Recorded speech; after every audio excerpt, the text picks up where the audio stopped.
abordagem, pelo menos, que eu gostaria de trazer nessa noite é um pouquinho mais filosófico, por isso eu gostaria da sua atenção. Preparei alguns slides para você acompanhar comigo.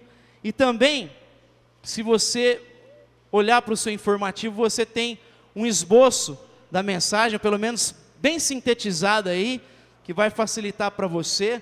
Pega aí o seu informativo, o seu boletim, e aí você também vai ter a reflexão mais sintetizada, aquilo que eu gostaria de compartilhar com os irmãos nessa noite.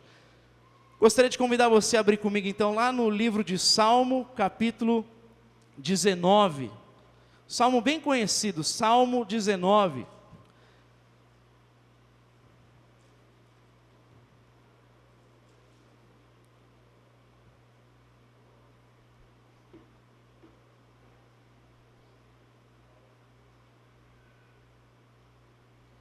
Todos encontraram?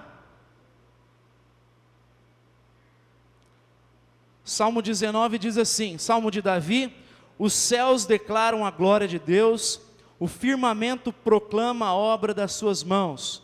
Um dia fala disso a outro dia, uma noite o revela a outra noite. Sem discurso nem palavras, não se ouve a sua voz, mas a sua voz ressoa por toda a terra, e as suas palavras até os confins do mundo. Nos céus ele armou uma tenda para o sol, que é como um noivo que sai de seu aposento e se lança em sua carreira, com a alegria de um herói. Sai de uma extremidade dos céus e faz o seu trajeto até a outra, nada escapa ao seu calor. A lei do Senhor é perfeita e revigora a alma. Os testemunhos do Senhor são dignos de confiança e tornam sábios os inexperientes. Os preceitos do Senhor são justos e dão alegria ao coração. Os mandamentos do Senhor são límpidos e trazem luz aos olhos. O temor do Senhor é puro e dura para sempre. As ordenanças do Senhor são verdadeiras, são todas elas justas, são mais desejáveis do que o ouro, do que o muito ouro puro. São mais doces do que o mel, do que as gotas do favo. Por elas o teu servo é advertido, há grande recompensa em obedecê-las. Quem pode discernir os próprios erros? Absolve-me dos que desconheço. Também guarda o teu servo dos pecados intencionais, que eles não me dominem, então serei íntegro, inocente de grande transgressão. Que as palavras da minha boca e a meditação do meu coração sejam agradáveis a ti, Senhor, minha rocha e meu resgatador. Pai, te damos graças pela tua santa palavra e pedimos que ela venha iluminar os olhos do nosso coração nessa noite, que o teu Espírito venha direcionar a nossa reflexão, de modo que venhamos a ter uma vida coerente com aquilo que o Senhor apresenta na sua palavra a nós. Que seja um tempo de edificação nos nossos corações, nas nossas vidas, e saiamos daqui fortalecidos por ela. É o que nós te pedimos em nome do teu Filho Jesus. Amém. Amém. Irmãos, nesse salmo, Davi, ele apresenta duas maneiras, dois modos de Deus se revelar para os homens, se revelar para a humanidade. A gente pode falar que ele apresenta os dois livros aqui, por isso é o tema da nossa reflexão, os dois livros de Deus. De um lado a gente tem, na primeira parte do salmo, o que a gente chama do livro da criação. Do outro lado, o livro da graça, que a gente vai chamar o livro da redenção aqui. Na linguagem teológica ele apresenta a revelação geral, e do outro lado a revelação especial, que é o que a gente está fazendo aqui, meditando na revelação especial, a palavra de Deus. O primeiro, ele fala que reflete o caráter do Criador, reflete o caráter de Deus. Os céus, o firmamento, ele fala, ele proclama Deus, ele anuncia Deus. Quando a gente olha para os céus, e Davi está olhando e conseguindo perceber o caráter de Deus sendo manifestado ali. O apóstolo Paulo, em Romanos, no capítulo 1, ele fala que Deus se deu a conhecer aos homens através das coisas criadas, porque elas apontam para o Criador.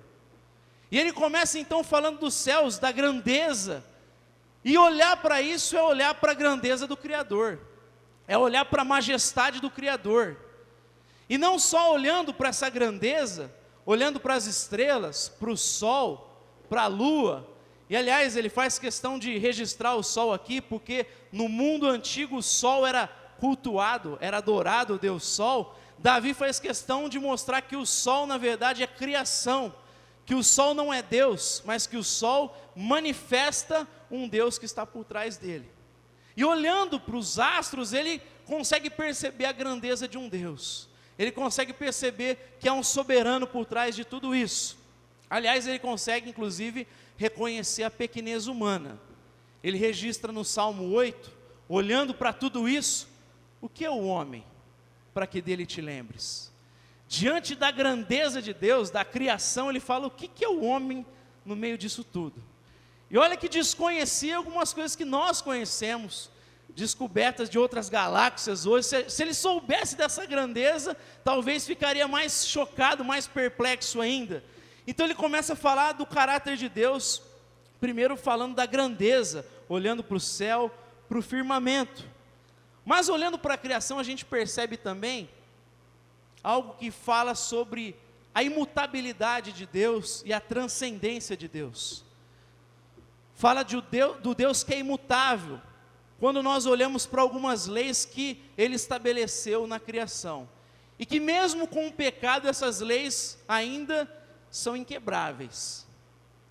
A lei da gravidade, por exemplo, não dá para a gente quebrar, não dá para a gente romper com essa lei. E se a gente olhar para outros aspectos da criação, a gente vai perceber que eles também são inquebráveis. Há um aspecto numérico na criação, biológico na criação, há um aspecto histórico na criação, químico, físico, e a gente inclusive estuda essas coisas. Mesmo com a queda humana, essas coisas estão aí, presentes, mostrando que tem um Deus por trás que também é imutável, que não tem sombra de variação, que é o mesmo ontem, hoje e será para sempre.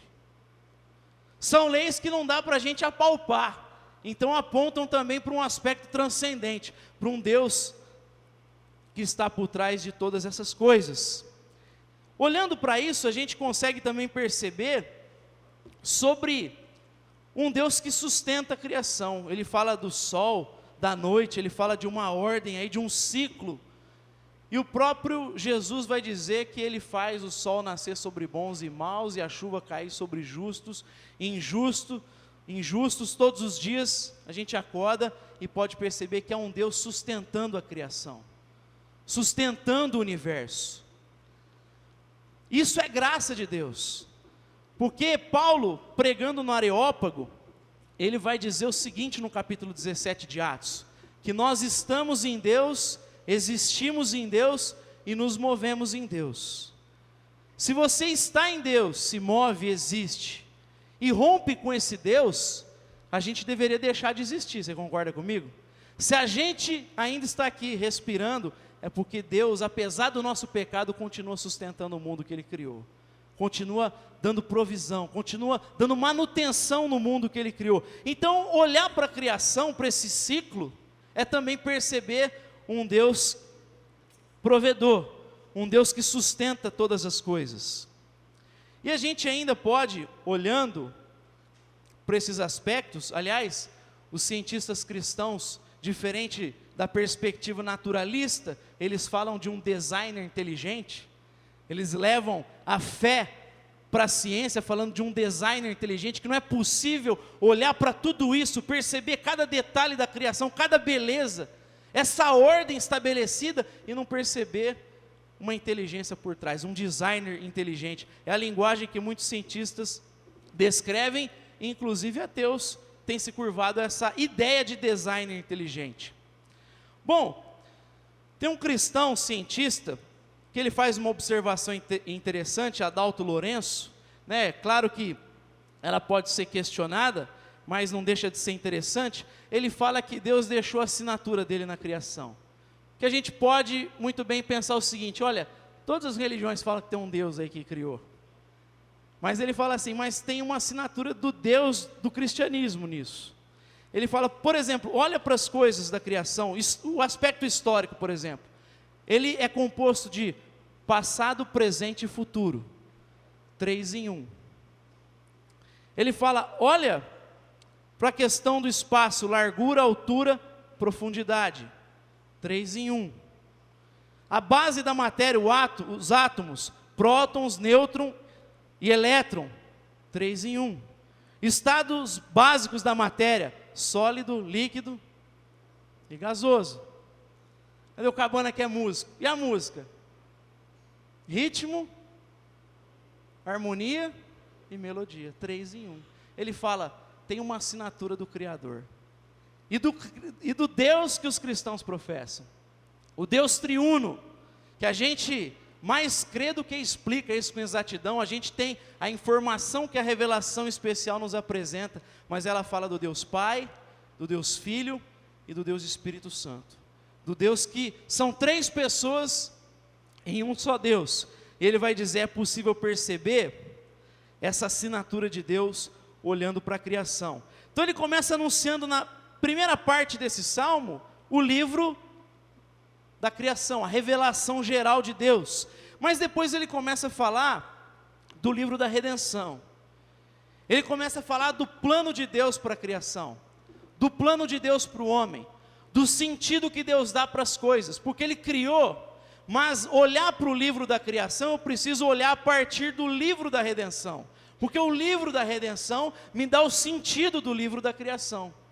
Eu preciso olhar para a criação a partir do livro da redenção, porque eu só vou encontrar o verdadeiro significado disso a partir do livro da graça, o livro da redenção. Então, o livro da redenção é uma base, é o que dá sentido para a relação do homem, não apenas com Deus, não apenas com o próximo, mas inclusive para a relação dele com a própria criação, porque o homem foi colocado no jardim para cuidar do jardim, para se relacionar com a criação de Deus, para se relacionar com a natureza. E Deus então dá significado, dá instrução. A revelação especial é uma espécie de manual de instruções para nós.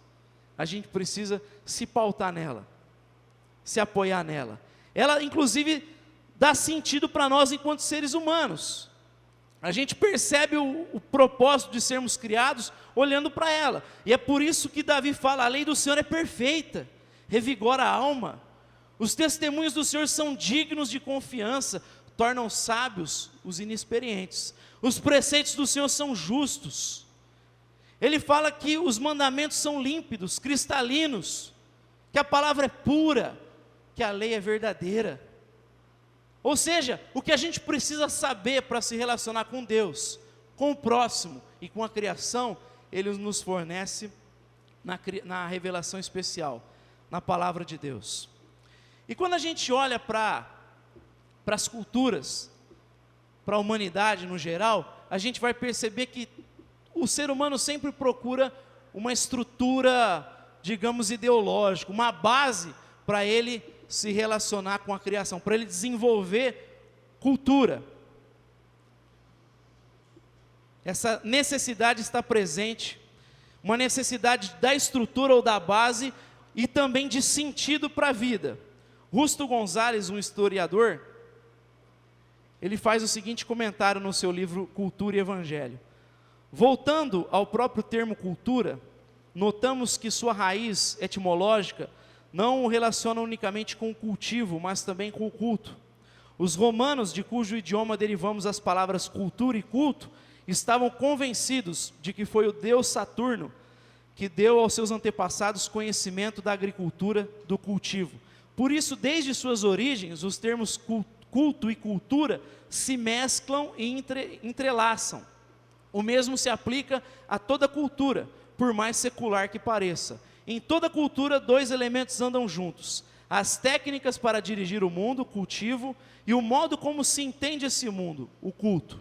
Isso não se deve unicamente ao fato de que o cultivo necessita de uma estrutura ideológica que lhe sirva de base. Deve-se também, sobretudo, a que o desafio mais profundo de toda a vida humana é o tremendo mistério do sentido da vida e da realidade toda. O culto é o modo pelo qual as culturas respondem ao desafio e à promessa desse mistério tremendo, mistério que faz tremer. E assim a cultura, enquanto nos lembra que nossas raízes estão sempre na terra, que somos feitos de pó, que sem a terra não comemos nem vivemos, lembra-nos também que por melhores que sejam os tijolos que fazemos, O céu se encontra muito acima do alcance de nossas torres mais altas. Do mesmo modo que a cultura é impossível sem o cultivo, ou sem seus equivalentes na caça, pesca ou coleta, assim também a cultura é impossível sem o culto. Essas coisas estão relacionadas, as palavras saem da mesma raiz. A gente está acostumado a pensar em culto como algo que a gente faz aqui aos domingos, e não algo que a gente faz na vida. A gente está acostumado a trabalhar no dia a dia, sem ter a perspectiva de culto, sem ter o sentido que Deus deu para o homem. Quando Deus colocou Adão no jardim, Ele deu um mandamento para Adão. O que Ele falou para ele e para a mulher? Multipliquem-se, enchem a terra. O que Ele está falando? De formação de família, sociedade, igreja, estado. Se multiplica, vocês vão se organizar. Mas Ele fala também de dominar e subjugar a terra. O que Ele está falando? Vocês vão começar a construir ferramentas para trabalhar com a terra, computador, música, vocês vão fazer cultura. Essas coisas estão sempre relacionadas, por isso que a fé tem tudo a ver com a vida. A gente está acostumado a pensar em pregar o evangelho, mas esquece que Deus nos deu um mandamento cultural. Você precisa levar a fé cristã para a cultura que você faz, que você elabora. A gente tem que encharcar a cultura brasileira com o evangelho da graça, com aquilo que Deus estabeleceu como sentido para a vida. E a gente vê que os romanos já tinham essa lógica. A ideia deles do cultivo era de que eles tinham recebido isso do deus Saturno. Ou seja, já estava lá, na mente dos romanos. E na mente dos povos mais primitivos você vê essa ideia de um Deus que fornece a base, a estrutura para se relacionar com a criação e inclusive o sentido da vida. Aí a gente pode pensar o seguinte: será que falar disso hoje não é uma coisa meio ultrapassada, já que a gente está vivendo num período da história em que ninguém quer saber de religião, a religião é uma coisa meio departamentalizada, que a religião é uma coisa que já foi superada com a ciência, com o progresso? Muitos poderiam pensar isso hoje, que não tem sentido a gente falar de desenvolver uma cultura com base na fé cristã, focada, fincada na fé cristã, fundamentada pela fé cristã, porque o chamado de Deus é olhar para a criação a partir da ideia de criação, da queda e da redenção. Deus fez todas as coisas e Ele falou, e tudo era bom. Deus fez a criação e falou que era boa, e a gente tem que olhar primeiro com essa ideia, de que tudo que Deus fez é bom. Por isso a gente consegue ver graça de Deus, inclusive fora da igreja evangélica. Por isso a gente consegue ver graça de Deus, através de uma canção feita por um não cristão. Eu já falei aqui no garagem, né? Que às vezes a gente inclusive consegue ver mais graça em músicas produzidas por não cristãos do que por cristãos. Quer ver um exemplo? Damares tem uma música que chama Sabor de Mel. Ela fala assim: se você não me ajudou na hora da prova, você vai ver a hora que Deus trabalhar para mim, eu vou estar lá no palco e você vai estar assistindo lá sentado, o meu sucesso, né? A ideia é o que Deus está fazendo comigo. Aí a gente vai lá e vê o Tião Carreiro e Pardim, quem gosta aí, ele fala assim: atiraram tanta pedra em mim, que com ela construí o meu altar. A lei divina me manda só fazer o bem. Para os meus inimigos eu vou rezar para que Deus possa lhe conceder o seu perdão. E aí eu pergunto para você, quem que está mais perto da graça? Quem que está mais perto do espírito do evangelho? Quando a gente vai percebendo cientistas fazendo descobertas maravilhosas, é gente que está percebendo aí. A gente tem que olhar com bons olhos para isso, porque é graça de Deus concedendo sabedoria para o homem, para pesquisar, para fazer música, para pintar quadros extraordinários, belos. Isso aí tem a ver com capacidade que Deus deu, tem a ver com graça de Deus. Então a gente tem que olhar para a terra com bons olhos. Por que eu estou dizendo isso?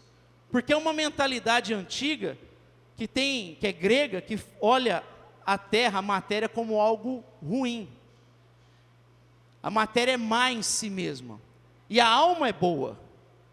E a gente acha que isso está bem distante de nós, mas a gente pensa até hoje dessa forma. É por isso que a gente fala de cultura gospel, música gospel. É por isso que a gente faz essas separações de sagrado e secular, porque até hoje a gente pensa nessas categorias dualistas, dicotômicas. Os gregos pensavam que a terra era a matéria por ser má, Deus não poderia vir à terra e tocar e criar todas as coisas. Então eles tinham uma crença de que havia o demiurgo, que era uma espécie de mensageiro de Deus, que tocava a matéria, porque o Deus Santo não podia tocar na matéria má, e aí ele construiu tudo a partir da matéria. E quando João fala assim, ele é o Logos, o verbo que se fez carne, e tudo foi criado por meio dele, muita gente começou a confundir com essas coisas. Mas o Evangelho não fala disso, porque a matéria não é má, porque Deus fez todas as coisas e diz, tudo é bom. E a outra coisa é que Deus não fez a partir da matéria, Deus fez a partir do nada. Ele disse, haja luz, e houve luz. Como a gente fala na tradição, ex nihilo, é do nada, ele criou do nada. Ele criou por meio da sua palavra poderosa que sustenta todas as coisas. Haja luz, houve luz. Ele mandava e as coisas aconteciam através da palavra, através do Logos, através de Jesus. Não tem matéria ruim, porque não tinha matéria. Deus criou, a gente veio dele, a gente originou dele. E o que ele criou é bom, a gente tem que aprender a olhar primeiro com esse olhar da criação. Por isso, quando a gente vê um homem numa situação de pecado, a gente tem que perceber que ele foi criado com dignidade, porque ele foi criado à imagem e semelhança de Deus. Os discípulos estavam andando e viram um cego de nascença e perguntaram, quem pecou para que ele nascesse assim? Ele ou seus pais? Jesus disse assim, nem ele nem os seus pais, ele está assim para que a glória de Deus se manifeste na vida dele. Eles estavam olhando para o homem a partir da queda primeiro, mas não a partir da criação, a partir de alguém que foi criado com dignidade, a partir de alguém que tem valor porque foi criado à imagem e semelhança de Deus. Então o cristão primeiro ele olha a partir da criação. Deus criou coisas boas, e a gente vai encontrar isso em cristãos e não cristãos, porque como eu falei, Deus está sustentando tudo ainda. Mas a gente tem que olhar que aconteceu um problema no meio do caminho, teve uma queda, e é por isso que tem sofrimento, é por isso que tem maldade, é por isso que criança, às vezes passa por sofrimentos grandes, e vem a óbito, e muita gente olha e fala assim, como é que eu vou crer num Deus com tanto sofrimento? Você já ouviu isso? Como é que eu posso crer em Deus, se tem gente morrendo de fome até hoje? Inclusive cristãos acabam incorrendo numa espécie de deísmo, assim, parece que ele crê em Deus, mas assim, Deus não interfere em nada. Deus criou e se mandou do mundo. Tem cristão que quase que está incorrendo nisso hoje. Porque olha o sofrimento, olha a injustiça, olha o Lula ainda solto, olha o Temer, ele fala, mas cadê Deus, meu? Por que não joga uma bomba lá e acaba... Eu lembro de um diálogo do pastor Ariovaldo Ramos, levando um taxista, e o taxista falou assim, eu não creio em Deus por causa da maldade, por causa do sofrimento. Ele fala, cara, eu creio em Deus justamente por causa da maldade, do sofrimento. Aí o cara ficou assim, por quê? Ele falou assim, porque o mal, ele reconhece algum limite? Ele falou, não, uma pessoa perversa reconhece limite? Para ela tanto faz. Vai ver história de psicopata, não tem se é criança, se é mulher, se é um idoso, não tem limite para o mal. Ele fala, pois é, não tem limite para o mal. E se o mal não tomou conta de tudo ainda, é porque tem um Deus que está pisando no freio, segurando todas as coisas. Apesar da maldade humana, ele está segurando. Porque se ele fosse acabar com o mal, ele tinha que acabar com o malvado, porque o mal não existe em si. O que existe é o cara que produz o mal, porque o mal é a ausência do bem. E entre destruir o malvado, que seria destruir eu e você e eu, ele preferiu sofrer com a gente a fim de redimir o malvado. E é por isso que a gente está aqui hoje, sentado, tendo a convicção de que o Espírito Santo está redimindo a gente, e a gente está sendo renovado dia após dia, transformados de glória em glória. Então entender que alguma coisa aconteceu no meio do caminho. Tem sofrimento? Porque teve queda. Quando o homem caiu, ele diz: maldita é a terra por sua causa. De agora em diante, você vai comer com o suor do seu rosto. Lascou. Não era para ser assim não, mas... A mulher agora vai sofrer dores de parto. E aí acontece uma coisa interessante, que a mulher, o desejo dela passa a ser sujeito ao marido, e a gente vai ver isso acontecendo pós-queda. Porque quando a gente olha no hebraico, a tradição hebraica, dar nome significa você reivindicar a autoridade àquilo que você deu nome. Deus trazia os animais e Adão, esse aqui é o leão, esse é o cachorro, é a vaca, é a girafa. E quando ele dá nome, tem a ver com você reivindicar a autoridade. Ele tinha autoridade sobre a criação, por isso ele dá nome. E a ideia do texto é que tinha tanta harmonia entre ele e Deus, que o nome que Adão escolhe seria o próprio nome que Deus escolheria. E quando a gente vai ver que Adão dá nome a Eva, é depois da queda. Antes da queda não tinha nome. Se você ler Gênesis 5, que ele vai resgatar a história, ele fala assim: Deus criou macho e fêmea e os chamou homem, os chamou Adão. Quando ele falava Adão, ele se dirigia ao casal, não ao macho. Ele se dirigia ao casal, e o texto dizia: os dois se tornarão uma só carne. É por isso que o casamento é algo sagrado. Tem a ver com um propósito criacional o casamento, a instituição do casamento. Quando procuraram Jesus e falaram assim: é lícito divorciar por qualquer motivo, tinha 2 escolas ali, rabínicas, ele fala o quê? Vocês não viram como foi no início? Na origem, Deus fez. Então ele está falando da gente ter mais prudência nisso, temor quanto a isso. Mas após a queda, a gente vai ver Adão dando nome à sua esposa, ou seja, reivindicando a autoridade. Isso aí é coisa da queda. Até então era uma harmonia, porque era complemento. É aquele processo que a gente chama de alteridade. Eu me conheço no diferente. É na relação do macho com a fêmea que ele reconhece o seu potencial enquanto homem. E é a relação da fêmea com o macho que ela reconhece o seu potencial enquanto mulher. Eles se complementam. Teve queda, então a gente tem que olhar para o mundo. Criação, Deus fez todas as coisas boas. Queda, por isso que tem sofrimento, por isso que tem problema, por isso que tem injustiça, por isso tem doença, mas a gente tem que olhar com os olhos da redenção, porque Deus, o escritor de Efésios, Paulo, no capítulo 1, verso 10 diz, Ele está redimindo todas as coisas, nos céus e na terra, está fazendo congregar na pessoa de Jesus tudo, tudo. Deus não está redimindo o Levi, o Zema, o Rodrigo, Ele está redimindo o cosmos, Ele está redimindo a economia, Ele quer redimir o trabalho, Ele quer redimir a ciência, Ele quer redimir tudo, a educação, tudo que tem a ver com a vida. Ele não está redimindo os seres, Ele está redimindo tudo. Por isso a natureza geme como em dores de parto, esperando, com expectativa, a redenção dos filhos de Deus. Por isso que a Bíblia fala de novos céus e nova terra, e não de outro céu e outra terra. Fala de novos céus e nova terra. Ele está redimindo aqui. Olhar para a redenção em Jesus é o retorno para o propósito original. Deus está restaurando tudo para o propósito original. O ser humano então olha para a vida com esse sentido. A base nossa para olhar para o livro da criação é o livro da redenção. É isso que nos dá base. E é o que criação, queda e redenção é a tríade da filosofia cristã, da filosofia reformada, ou daquilo que a gente chama de cosmovisão. Cosmovisão vem de uma palavra alemã que significa olhar de mundo. Como é que eu enxergo a vida? O cristão, como eu falei aqui, enxerga pela tríade de criação, queda e redenção. Cosmovisão lida com perguntas como: de onde a gente veio? Qual é o sentido da vida? Por que tem mal e sofrimento no mundo? O que acontece após a morte? É só isso aqui? Todo ser humano responde isso aí, cientista, filósofo, todo mundo lida com essas questões. Alguns acham que vai acabar aqui, é só isso aqui mesmo, não tem mais nada depois disso. Não tem que ficar inventando ideia de Deus, é só isso aqui mesmo para alguns. Todo mundo lida com essas coisas e os cristãos também.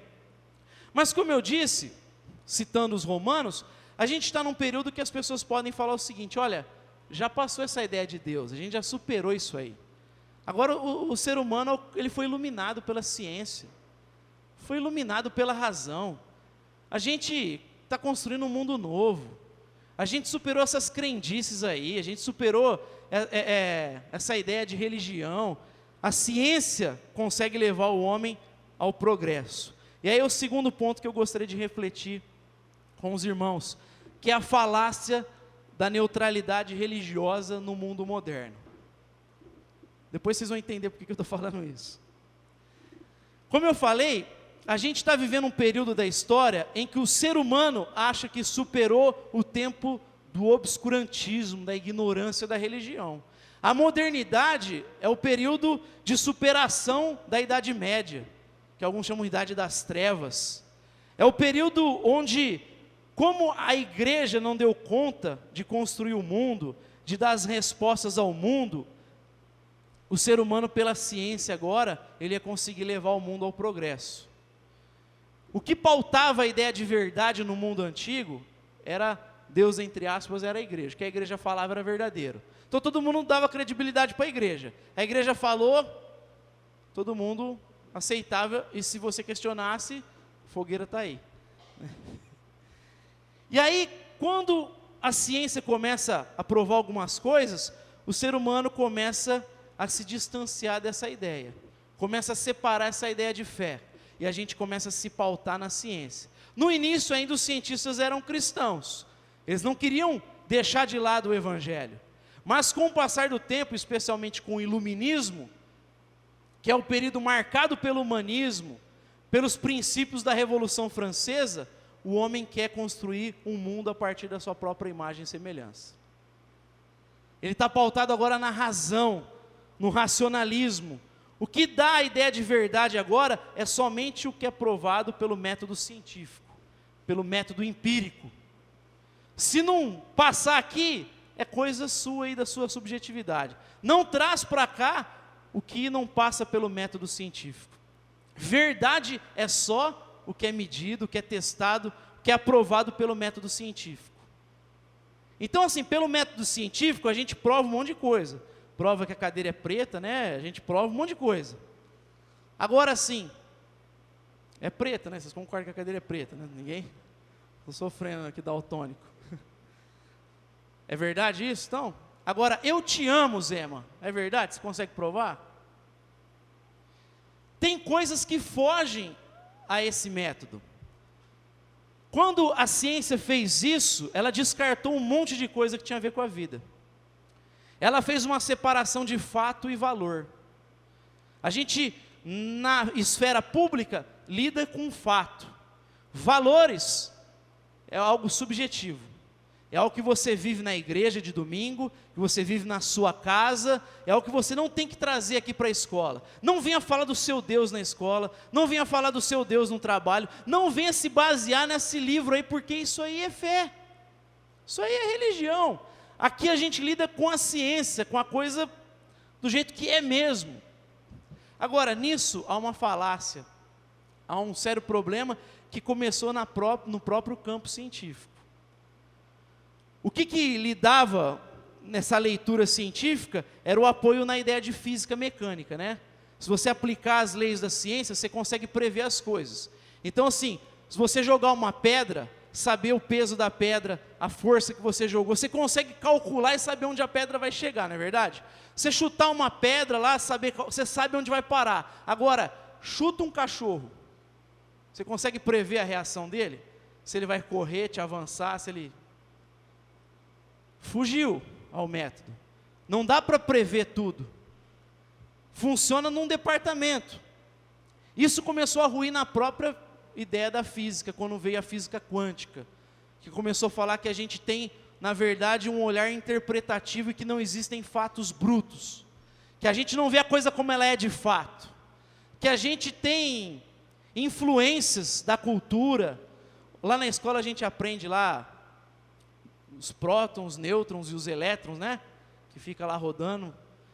E a gente vai lá, olha para o negócio e mede onde está, né? A gente aprendeu assim. A física quântica vai falar assim, não, na verdade você não mede onde está, porque quando você olha, projeta a luz, o elétron dá um pulo e você vai medir onde provavelmente esse elétron está.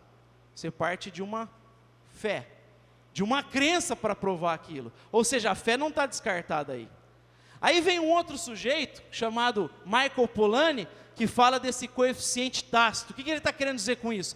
Ele está dizendo, a relação da vida e do cientista não é de sujeito e objeto, mas ele fala, é uma tríade, sujeito, objeto e todos os meus antecedentes, porque eu trago para o campo de pesquisa a minha cultura, as minhas ideologias, as minhas crenças, e isso pode interferir nessa relação. Não tem como se livrar disso. Isso aqui me influencia, o modo como eu trabalho vai me influenciar também. Ele fala que o cientista tem que discernir isso. Então a coisa começou a ruir lá mesmo. Na própria física começou a ruir isso. Quando esses caras falam desse aspecto da fé, há crenças presentes, há fatores que não podem ser provados, que antes são aceitos por fé, que a gente chama de axioma. Toda teoria parte de um axioma, de uma fé, de uma crença. O ser humano sempre abraça coisas que não dá para serem provadas. Começou a ruir lá, e o que Michael Polanyi e outros cientistas estavam falando é simplesmente fazer eco ao que Santo Agostinho tinha falado, ó. Dá um clique aí. Não queiras entender para crer, crê para que possas entender. Se não crês, não entenderás. O que Santo Agostinho estava falando? Na relação de conhecimento, você sempre parte de fé. Você crê para você entender. Quer ver um exemplo simples da Escritura? Pedro, se és tu, Senhor, me manda ir ao teu encontro por sobre as águas. Jesus disse, venha. Aí Pedro saiu do barco. O que é isso? Fé, né? Pisar na água e ir andando é fé. A fé se tornou a base, o chão de Pedro, a plataforma de Pedro. A fé dele deu solidez para ele ir até Jesus. Agora, não é uma fé na fé, não é fideísmo, fé não é loucura. Eu creio, vou fazer em nome de Jesus, vou lá abrir um negócio, não estudar nada, mas Deus é comigo, vai lá e faz. Não é fé na fé, é fé na palavra de Deus. Jesus falou para ele, venha, ou seja, ele tinha a garantia da palavra. Quando ele joga a rede ao mar, ele fala assim, sob a tua palavra eu vou lançar a rede. Quer dizer, eu trabalhei a noite inteira, o senhor nem pescador é, mas sob a tua palavra eu vou lançar a rede. E aí o texto diz que ele faz uma pesca maravilhosa. Ou seja, a fé, primeiro, ela é pautada na palavra de Deus para nós. Então não é uma fé que descarta a razão, mas a fé na verdade transcende a razão. Mas não é fideísmo, fé na fé. E na pesquisa a mesma coisa, a gente crê, a gente parte de um axioma, a gente já aceita algumas coisas como verdade, e aí a gente vai provar essas coisas. Ou seja, então, está presente lá. Tem algumas coisas que não são exatamente como nos ensinaram. Porque justamente por ensinar a gente assim, que a gente aprendeu a não falar de fé lá fora.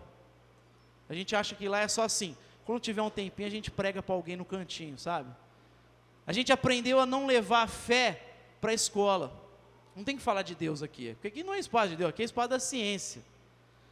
E tem um monte de teoria sendo lançada aí que não tem nada a ver com ciência.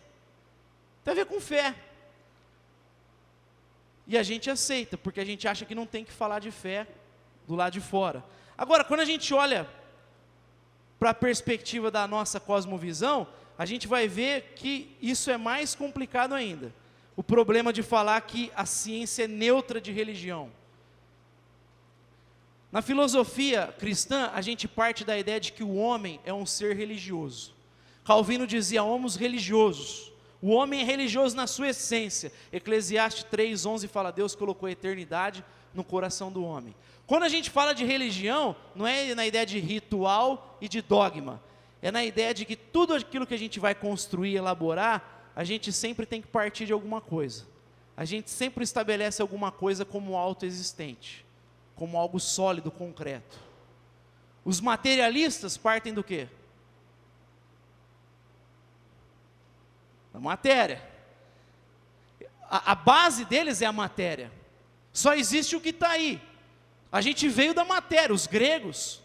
Outras linhas vão falar, a gente veio da matéria, o materialismo. Eles estabeleceram a matéria como autoexistente.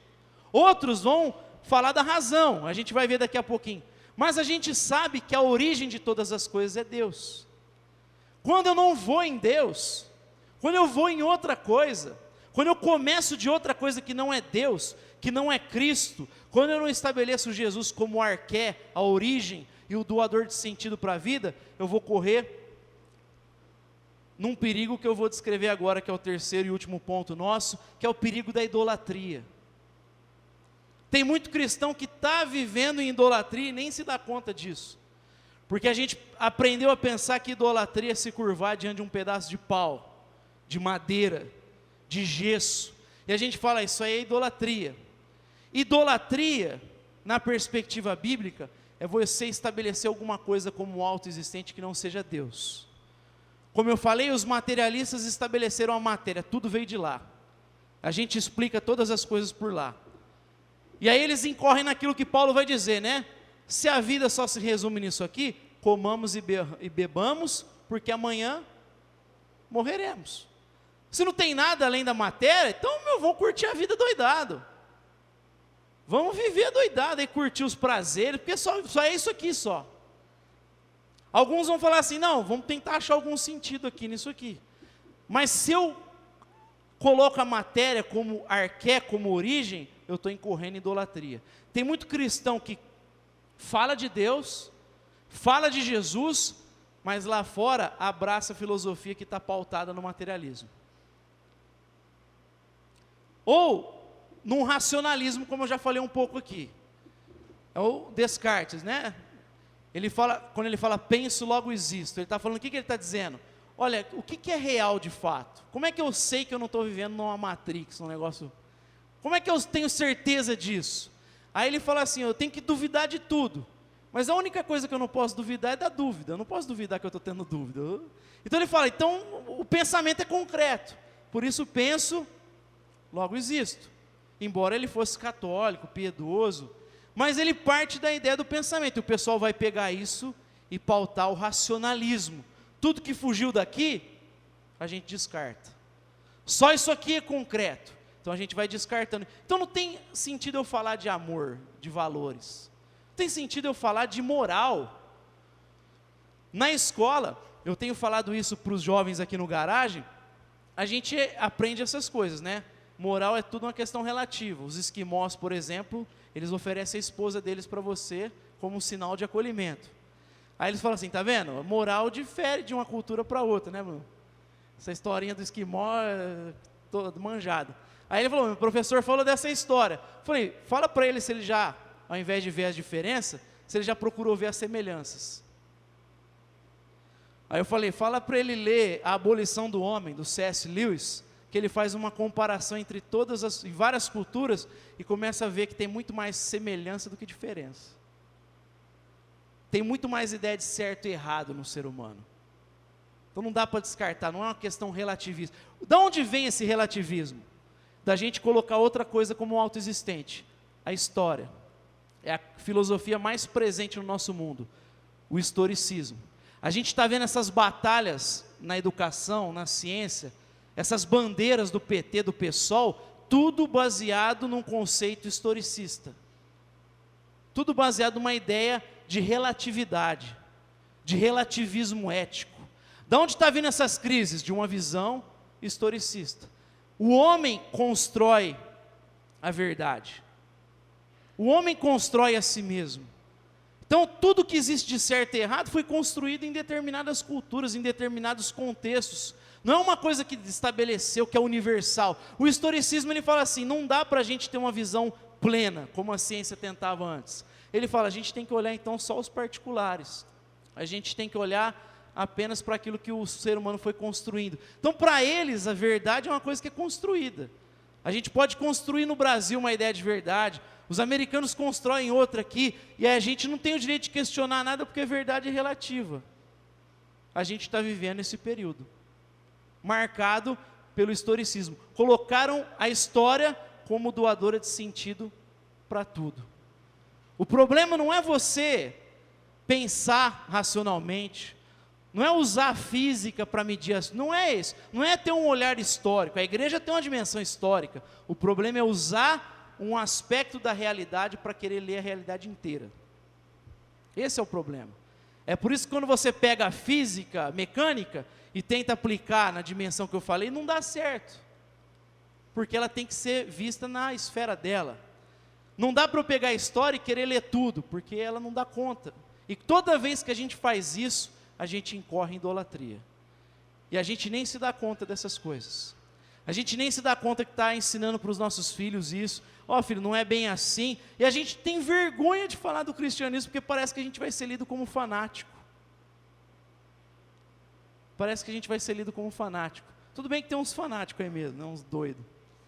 Mas a gente tem proposta para levar para a esfera pública, que é baseada em gente que pensou, que refletiu, que dialogou com cientistas, com filósofos ao longo da história, e elaborou algo completamente cristão, baseado num conceito cristão. E a gente precisa levar a fé para essa dimensão, pensar a vida, não pela física social, não pelo historicismo, a gente tem que pensar a vida pela fé cristã. Paulo, quando ele fala aos Colossenses, no capítulo 1, se você ler do verso 15 ao 20, ele fala assim: Jesus é o arqué. Quando é escrita a carta a Laodiceia, ele fala assim: eu sou o arqué. O arqué é a origem de tudo. O arqué é o que dá sentido a tudo. A gente só consegue achar sentido na vida olhando a partir de Jesus de Nazaré. Ele é o arqué, a origem de todas as coisas. E é isso que quer dizer o texto de Colossenses: esforço-me, Paulo fala, para que possais conhecer perfeitamente o mistério de Deus, a saber, Cristo, nele estão ocultos todos os tesouros da sabedoria e do conhecimento. Em Cristo estão escondidos todos os tesouros da sabedoria e do conhecimento. O que Paulo quer dizer com isso? Que sabedoria em Cristo é que a gente sabe da Bíblia, daqui do jeito que a gente lida como igreja, o governo de igreja. Será que é só isso que Paulo está falando? Ou será que ele está dizendo que Cristo tem que ser levado para tudo? Tem que ser usado como referência para tudo. Ele é a chave para entender o mundo, a chave de interpretação do mundo, a chave hermenêutica do mundo, da vida. Não é só a chave para entender a Escritura, é a chave para entender a criação, é a chave para entender os dois livros. Eu preciso olhar para o livro da criação a partir do livro da redenção. Amém? A gente tem esse chamado. O escritor de Hebreus fala assim, capítulo 13, verso 12 e 13, ele fala assim: Jesus sofreu para santificar o povo fora do arraial. Aí ele fala: saiamos, pois, a ele fora do arraial, levando o seu sofrimento, o seu vitupério.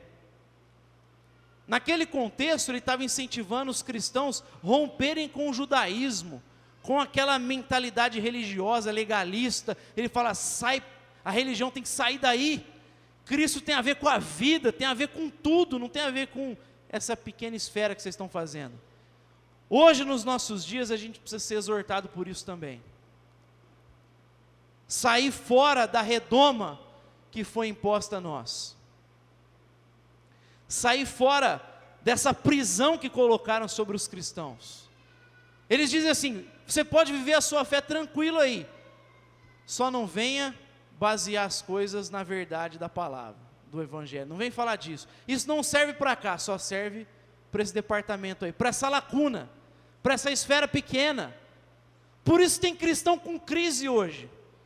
Quando ele fala assim: eu queria servir a Deus, para ele eu queria tocar na igreja, eu queria cantar, eu queria pregar mais. A gente só sabe fazer isso.